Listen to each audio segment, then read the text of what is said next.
जैसे कि एक नंबर में हमने के ESR लगल तो एक नंबर के नीचे हमने के 10 आ गया, मतलब ई पेशेंट का हमने के ESR 10 बाटे। ESR टेस्ट के नाम है।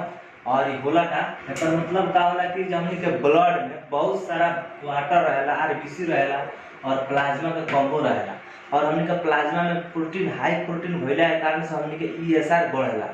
जैसे कि एगो हमने के ब्लड भाई में हमने के ब्लड लेता है तो हमने कुछ समय के बाद का होला कि आरबीसी सब नीचा जम जाए, और प्लाज्मा में हाई प्रोटीन भइला के कारण से का होला कि हमने के प्लाज्मा ऊपर हो जाला और आरबीसी नीचा हो जाला।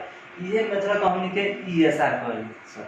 जैसे कि ESR बढ़े के कारण का है, ESR काहे बढ़ेला, तो हमने के पहले का बात इन्फेक्शन, जैसे कि बहुत सारा इन्फेक्शन का रूप होला, जैसे कि घाव से लेके मतलब बुखार से लेकर सब कुछ में हमने के इन्फेक्शन के कारण से बढ़ला। प्रेगनेंसी में भी बढ़ला, डायबिटीज में बढ़ला, और किडनी डिजीज में बढ़ जाला, एनीमिया में बढ़ला, हार्ट डिजीज में बढ़ला।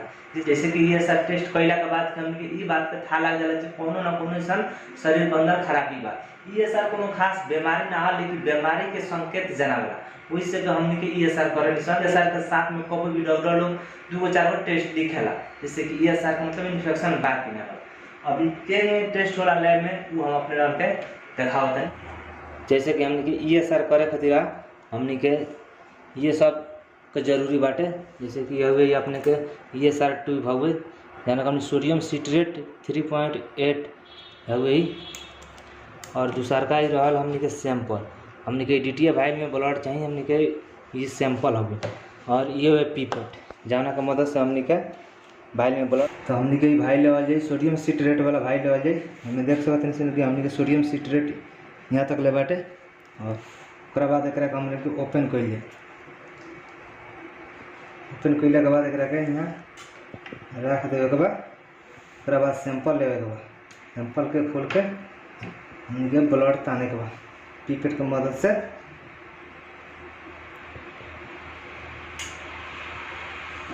सेकरा के यहाँ रख के हमने ब्लड ताने के बाद यहाँ चिन्हा पर तक यहाँ चिन्हा लौकता, चिन्हा पर तक ब्लड रख दे।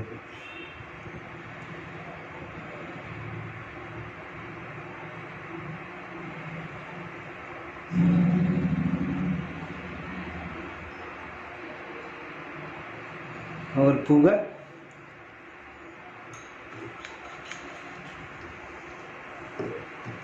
तो एक हमने क्या कर लिए, फैन से बंद कर दिए, सीना तक ब्लड पुगल बा, हमने बंद कर दिए। अब चल जाइए मशीन में। यह हमने के ESR मशीन, और एक स्विच यहाँ करके ऑन कर दिए। ऑन करने के बाद यहाँ पर कुछ समय दी और ये ऑन हो जाए। जैसे कि हमने के ESR मशीन बजवन चालू हो चुकल बा। यहाँ पर देख सकते हैं कि 1 से लेकर 20 तक ले बाटे, और यहाँ पर भी 1 से लेकर 20 तक ले बाटे। जैसे कि एक बाटे न ओकरा नीचा जैसे कि हमने के रिजल्ट आई तो नीचा बताई अपने मने मतलब संख्या में लिखा जाए। तो वही अब हमने के ब्लड रहल हमने के सैंपल टेस्ट करके देखा जाए कितना होता, 1 नंबर में डाला जाता।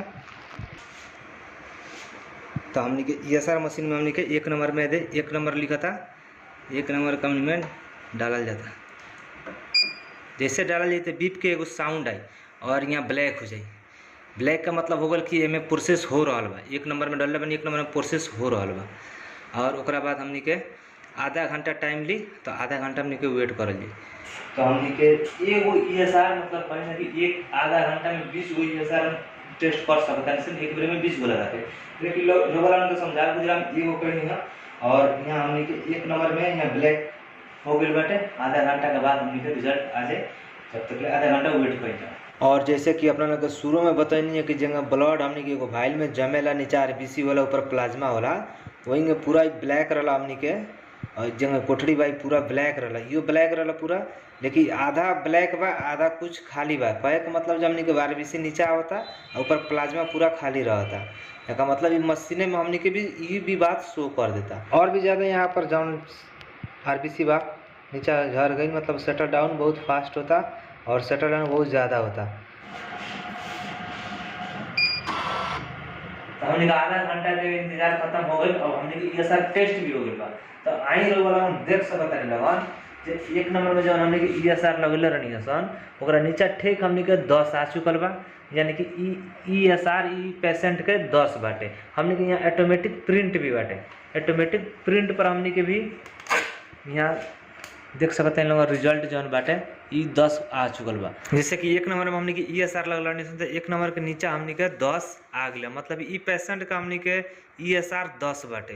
अब हमने के ऑटोमेटिक ही बाटे, जैसे कि हमने के निकाले में सन फैन से ही 0 हो जाए, यानी कि फैन टेस्ट करे खातिर रेडी हो जाए। जैसे कि हमने के निकालता नहीं सन बीप का साउंड होगा और फैन से ही 0 हो गए, कहे का मतलब हमने के रिजल्ट मतलब ESR 10 बाटे। तो यही में ESR टेस्ट कोई जला उम्मीद करम कि अपने के अच्छा से समझ आ गई कि ESR लैब में के टेस्ट होला और काहे कोई जला।